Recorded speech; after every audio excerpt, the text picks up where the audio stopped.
Hi sir, ನಮಸ್ತೆ. ನನ್ನ ಹೆಸರು ಸೋಮಶೇಖರ್ ಅಂತ ಹೇಳಿಬಿಟ್ಟು ನಾನು ವೆಲ್ಕಮ್ ಸೀಡ್ನಲ್ಲಿ ವರ್ಕ್ ಮಾಡ್ತಾ ಇದ್ದೀನಿ. ಸರ್ ಈಗ ನಮ್ಮ ತಳಿ ನೀವು ಬೆಳೆದಿದ್ದೀರಾ. ಫಸ್ಟ್ ನಿಮ್ಮ ಇಂಟ್ರೊಡಕ್ಷನ್ ಹೇಳಿ. ಸರ್, ನಮ್ಮ ಹೆಸರು ಜಗದೀಶ್ ಅಂತ. ಇದೇ ಊರು ಸುಗ್ಗಂಡಹಳ್ಳಿ, ನಮ್ಮದು ಮಾಲೂರು ತಾಲೂಕು, ಕೋಲಾರ ಡಿಸ್ಟಿಕ್ಕು, ಕರ್ನಾಟಕ. ಇದು ಮೀನಾಕ್ಷಿ ಅಂತ ವೆರೈಟಿ ವೆಲ್ಕಮ್ ಸೀಡ್ ಅವ್ರದ್ದು. ನಾವಿಲ್ಲೇ ಪಕ್ಕ ತಮಿಳ್ನಾಡಲ್ಲಿ ತೊಗೊಂಬಂದ್ವಿ. ನಮಗೆ ಯಾಕಂದರೆ ಬಾರ್ಡರ್ 1 ಕಿಲೋಮೀಟರ್ ಇದೆ ಅಷ್ಟೇ, ಪಕ್ಕದಲ್ಲಿ ನಿಯರಲ್ಲಿ ಶಾಪ್ ಇದೆ, ಅದರಿಂದ ಇಲ್ಲಿ ತಮಿಳ್ನಾಡಲ್ಲಿ ತೊಗೊಂಡ್ವಿ. ಕರ್ನಾಟಕದಲ್ಲೂ ಸಿಗುತ್ತೆ, ಬಟ್ ತುಂಬ ಹೊಸಕೋಟೆವರೆಗೂ ಹೋಗಬೇಕು, ಲಾಂಗ್ ಆಗುತ್ತೆ ಅಂತ ನಾವು ಇಲ್ಲೇ ಪಕ್ಕದಲ್ಲಿ ತೊಗೊಂಡ್ವಿ. ಸರ್, ಇದು ವೆರೈಟಿ ಬಂದು ಬೇರೆ ನಮ್ಮದು OP ವೆರೈಟಿಗೆ ಇದಕ್ಕೆ ಡಿಫ್ರೆನ್ಸ್ ಇದೆ. ಹೈಬ್ರಿಡ್ ವೆರೈಟಿ ಇದು. OP ವೆರೈಟಿ ಬಂದು ನಮಗೆ ಶೇಪ್ ಬರಲ್ಲ ಮತ್ತು ಸೈಜ್ ಬರಲ್ಲ. ಈ ಸೈಜು ಮತ್ತು ಕಲರಲ್ಲೂ ತುಂಬ ಡಿಫ್ರೆನ್ಸ್ ಇರುತ್ತೆ ಅದಕ್ಕೆ ಇದಕ್ಕೆ. ಮತ್ತು ಇದು ಅರ್ಲಿಯಾಗಿ ಬರುತ್ತೆ, ಬೇಗ ಬರುತ್ತೆ. ಇವತ್ತಿನ ಇದಕ್ಕೆ ಎಷ್ಟು ದಿನ ಆಯ್ತು ಇದು? ಈಗ ಆಲ್ರೆಡಿ ನಾನು ಲಾಸ್ಟ್ ಅಲ್ಲ 24 ಸೆಪ್ಟೆಂಬರು. ಈಗ ಬಂದು ನಮಗೆ ಇವತ್ತಿನ ಡೇಟ್ಗೆ ನಮಗೆ 45-46 ಡೇಸ್ ಏನೋ ಆಗಿದೆ. ಓಕೆ, ಮಾಡಿ 45 ದಿನಕ್ಕೆ ಬೆಳೆ ರೆಡಿ ಆಗಿದೆ. ಬೆಳೆ ರೆಡಿ ಆಗುತ್ತೆ. ಒಂದ್ ವೇಳೆ ಮಳೆ ಸ್ವಲ್ಪ ಅಂದ್ರೆ ಅತಿ ಹೆಚ್ಚಾದ ಮಳೆ ಆಯ್ತು, ನಮಗೆ ಮಳೆ ಏನಾರು ಆಗಿಲ್ಲ ಅಂದ್ರೆ ಇನ್ನೂ ಒಂದು ವೀಕ್ ಬಿಫೋರ್ ಬರ್ತಾಯಿತ್ತು, ಮುಂಚೆನೆ ಬರ್ತಿತ್ತು. ಮಳೆಯಿಂದಾಗಿ ಸ್ವಲ್ಪ ಡಿಲೇ ಆಗಿದೆ. ಮಳೆ ಹೊಡೆದ್ರೂ ಒಳ್ಳೆ ಶೇಪ್ ಬಂದಿದೆ, ಒಳ್ಳೆ ಕಲರಲ್ಲಿದೆ, ಚೆನ್ನಾಗಿದೆ ಕಾಯಿ. ಮಾರ್ಕೆಟಲ್ಲಿ ಈಗ ಇದು ಬೇಗ ಸೇಲ್ ಆಗುತ್ತೆ. ಇದು ಮೀನಾಕ್ಷಿ ಅಂತಂದ್ರೆ ಮಾರ್ಕೆಟಲ್ಲಿ ತುಂಬ ವಾಂಟೆಡ್ ಇದೆ. ಹೌದಲ್ಲ, ನಮ್ಮ ರೈತ ಬಾಂಧವರು ಮಾಡ್ಬೋದು, ಏನು ತೊಂದರೆ ಇಲ್ಲ. ತುಂಬ ಚೆನ್ನಾಗಿದೆ, ಪರವಾಗಿಲ್ಲ ಅಷ್ಟೇ. ಈಗ ನಮ್ಮ ಕಂಪ್ನಿದು ವೆಲ್ಕಮ್ ಸೀಡ್ದು ಮುಖ್ಯ ಉದ್ದೇಶನೇ ಅದು. ನಾವು ರೈತರಿಗೆ ಒಳ್ಳೆ ಬೀಜಗಳನ್ನ ನಾವು ಕೊಡಬೇಕು, ಅದರಿಂದ ಒಳ್ಳೆ ರೈತರು ಚೆನ್ನಾಗಿ ಬೆಳೆದು ಅದರಿಂದ ಆದಾಯ ಚೆನ್ನಾಗಿ ಬರಬೇಕು. ಅದು ನಮ್ಮ ಕಂಪ್ನಿದು ಮುಖ್ಯ ಉದ್ದೇಶ. ಆ್ಯಂಡ್ ಪ್ರತಿಯೊಬ್ಬ ರೈತರಿಗೂ ಅದು ಈಸಿಯಾಗಿ ಅದು ತಲುಪಬೇಕು. ಅದು ನಮ್ಮ ಒಂದು ಕಂಪನಿಯ ವೆಲ್ಕಮ್ ಸೀಡ್ಸ್ನ ತುಂಬ ಮುಖ್ಯವಾದ ಒಂದು ಆಬ್ಜೆಕ್ಟಿವ್. ಸೊ ಹಾಗಾಗಿ ನಾವು ಒಳ್ಳೆ ಬೀಜಗಳನ್ನ ನಾವು ರೈತರಿಗೆ ಕೊಡ್ತೀವಿ. ಜಗದೀಶ್, ಇವಾಗ ನೀವು ಎಷ್ಟು ಎಕರೆ ಹಾಕಿದ್ದೀರಾ ಇದನ್ನ? ಸರ್, ಈಗ ನಮ್ದು 3.5 ಎಕರೆ ಇದೆ. ಮೀನಾಕ್ಷಿ ನಾವು 4 ಎಕರೆ ಮೇಲೆ ಹಾಕಿದ್ವಿ. ರೈನ್ ಬಂದು ಒಂದ್ ಸ್ವಲ್ಪ 1/2 ಎಕರೆ 3/4 ಎಕರೆ ಹೋಗಿದೆ ನೀರು ಹರ್ಕೊಂಡ್ಬಂದು. ಸೊ ಮೀನಾಕ್ಷಿ ನೀವು ಇವಾಗ ಹೆಚ್ಚು ಕಡಿಮೆ 4 ಎಕರೆ ಹಾಕಿದ್ದೀರಾ? ಇಲ್ಲ, 3 ಎಕರೆ ಮೀನಾಕ್ಷಿ, 3 ಎಕರೆ ಒಂದು 1/2 ಎಕರೆ ಬೇರೆ ಇದೆ.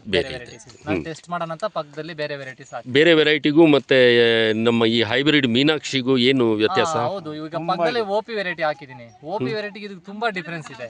ತುಂಬಾ ಈಗ ಇದು ಏನು ಹೀಲ್ಡ್ ಬರುತ್ತೋ ಇದರಲ್ಲಿ ಹಾಫ್ ಹೀಲ್ಡ್ ಬರಲ್ಲ. ಅದು ಸೇಮ್ ಟೈಮ್ ಸೈಜ್ ಯೂನಿಫಾರ್ಮ್ ಬರಲ್ಲ.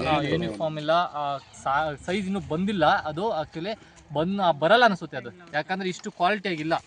ಲೀಫ್ ಅಷ್ಟೇ ಇಷ್ಟು ಕ್ವಾಲಿಟಿ ಆಗಿಲ್ಲ. ಕ್ರಾಪ್ ಅಷ್ಟೇ. ನೋಡ್ಬೋದು ನೀವು. ಈಗ ನೀವು 3.5 ಎಕರೆ ಹಾಕಿದ್ದೀರಾ ಅಂತಂದ್ರಲ್ಲ, 3.5 ಎಕರೆಯಲ್ಲಿ ನೀವು ಎಷ್ಟು ಇಳುವರಿನ ಎಷ್ಟು ಅಂದಾಜು ಮಾಡ್ತಾ ಇದ್ದೀರಿ ಇವಾಗ? ಸರ್, ಈಗ ರೈನ್ ಆಗಿಲ್ಲ ಅಂದಿದ್ರೆ ಆಕ್ಚುಲಿ ಇದು 10 ಅಂದ್ರೂ ಕೂಡ ಒಂದು 35 ಟನ್ ಬರ್ತಿತ್ತು. 35 ಟನ್ ಬರ್ತಿತ್ತು. 3 ಎಕರೆಗೆ 35 ಟನ್. ಮಳೆಯಿಂದಾಗಿ ಅತಿ ಹೆಚ್ಚು ಮಳೆ ಆಗಿರೋದ್ರಿಂದ ಈಗ ಏನಾಗಿದೆ, ಒಂದು 25 ಟನ್ಸ್ ಬರುತ್ತೆ. 25 ಟನ್ಸ್. ಅಲ್ಲಿಗೆ ನಿಮ್ಮ ಪ್ರಕಾರ ಎಕರೆಗೆ 12ರಿಂದ 15. ಬಟ್ ಈಗ ನಮಗೆ ಈ ಟೈಮಲ್ಲಿ 25 ಟನ್ ಕೂಡ ಒಳ್ಳೆ ಗುಡ್. ಯಾಕಂದ್ರೆ ಈಗ ಮಳೆ ಆಗಿರೋದ್ರಿಂದ ಒಳ್ಳೆ ರೇಟ್ ಹೋಗುತ್ತೆ. ನಮ್ಗೆ ಅವಾಗ 35 ಟನ್ ಬಂದ್ರು ಅವಾಗ ಮಾರೋದೊಂದು 20 ರೂಪೀಸ್ ಇರುತ್ತೆ ಮಾರ್ಕೆಟ್ ಅಲ್ಲಿ. ಈಗ ಬಂದು 50, 60, 70 ವರೆಗೂ ಇದೆ ರೇಟ್ ಅಲ್ಲ, ರೇಟ್ ಇದೆ. ಹಾಗಾಗಿ ನಮ್ಗೆ ಏನಾಗುತ್ತೆ, ಈಗ ಬೆಳೆದ್ರೆ ನಮ್ಗೆ ಸ್ವಲ್ಪ ಟನೇಜ್ ಕಡಿಮೆ ಬರ್ಬೋದು, ಇಳುವರಿ ಕಡಿಮೆ ಬರ್ಬೋದು, ಬಟ್ ಅದ್ರ ಒಳ್ಳೆ ಗುಡ್ ರೇಟ್ ಇದೆ. ಈಗ ನಮ್ಗೆ ದುಡ್ಡು ಈ ಟೈಮಲ್ಲಿ ಅಮೌಂಟ್ ಆಗೋದು. ಈಗ ನೀವು 3 ಎಕರೆ ಏನು ಹಾಕಿದ್ದೀರಾ, ಬೀಜ ಎರಚಿದ್ದ ಅಥವಾ ಬಿತ್ತನೆ ಮಾಡಿದ್ದ? ಎರಚಿದ್ದು. ಎಷ್ಟು ಒಂದು ಎಕರೆಗೆ ಎಷ್ಟು ಪ್ಯಾಕೆಟ್ ಬಂತು ನಿಮಗೆ ಬೇಕಾಗಿ ಬಂತು? ಅಂದ್ರೆ 16 ಅಂದರೆ 1.6 kg. 1 kg 600 ಗ್ರಾಮ್ ಬೀಜ ನಿಮಗೆ ಎರಚಿದ್ದವಾಗ ಬೇಕಾಯಿತು. ನಿಮ್ಮ ಪ್ರಕಾರ ಬೀಜ ಬಿತ್ತನೆ ಮಾಡಿದ್ರೆ ಎಕರೆಗೆ ಎಷ್ಟು? 500-600 ಗ್ರಾಮ್ಸಲ್ಲಿ ಬಿತ್ತನೆ ಮಾಡಿದ್ರೆ 500-600 ಗ್ರಾಮು, ಎರಚಿದ್ರೆ 1 kg 600 ಗ್ರಾಮ್ ಬೇಕಾಗತ್ತೆ. ಸ್ವಲ್ಪ ಒಂದು 10 ಪ್ಯಾಕೆಟ್ 1 kg ಬರ್ಡನ್ ಬೀಳುತ್ತೆ. ನಮ್ಗೆ ಲೇಬರ್ ಪ್ರಾಬ್ಲಮ್ ಎರ್ಚ್ ಬಿಡ್ತೀವಿ. ಒಟ್ಟಿನಲ್ಲಿ ಮೀನಾಕ್ಷಿ ನಿಮಗೆ ಚೆನ್ನಾಗಿದೆ ಸರ್, ಇಳುವರಿ ದೃಷ್ಟಿಯಿಂದ ಅಥವಾ ಗಡ್ಡೆಗಳ ಆಕಾರ, ಶೇಪು, ಕಲರು ಯಾವುದೇ ದೃಷ್ಟಿಯಿಂದ ನಿಮಗೆ ಸಮಾಧಾನ ಕೊಟ್ಟಿದೆ? ಎಲ್ಲ 100% ಓಕೆ ಸರ್. ರೈತರಿಗೆ ಒಂದೇ ಒಂದು ಸ್ಯಾಟಿಸ್ಫ್ಯಾಕ್ಷನ್ ಇಲ್ಲದೆ ಇರೋದು ಏನಂದ್ರೆ ರೈತನಿಗೆ ಈಸಿಯಾಗಿ ಸೀಡು ಮಾರ್ಕೆಟಲ್ಲಿ ಸಿಗಂಗೆ ಮಾಡಿ ಈ ಟಾಕಿ ಖಂಡಿತ ನಮ್ಮದು ವೆಲ್ಕಮ್ ಕಂಪ್ನಿ ಇದನ್ನೇ ಮೇನ್ ಇದು. ನಮಗೆ ಗೊತ್ತಿರಂಗೆ ಇದು ಸುಮಾರು ವರ್ಷ ಇರುತ್ತೆ ಬಜಾರಲ್ಲಿ.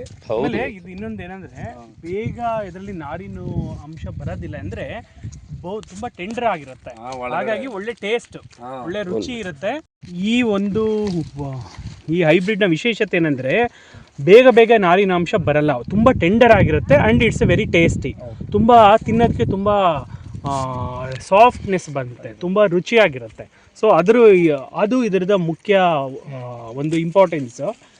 ಸೊ ನಾವು ಕನ್ಸ್ಯೂಮರ್ ಯಾವಾಗ ಇದನ್ನು ಪರ್ಚೇಸ್ ಮಾಡ್ಕೊಂಡು ಹೋಗ್ತಾರಲ್ಲ ಅವ್ರಿಗೆ ಇದು ಚೆನ್ನಾಗಿ ಅನಿಸುತ್ತೆ. ಹಾಗಾಗ್ಬಿಟ್ಟು ನಿಮಗೆ ರೈತರಿಗೆ ಡಿಮ್ಯಾಂಡ್ ಬಂದು 1-2 ರೂಪಾಯಿ ಜಾಸ್ತಿ ಸಿಗುತ್ತೆ. ಅದು ಈ ಹೈಬ್ರಿಡ್ನ ತುಂಬ ಪ್ರಾಮುಖ್ಯತೆ.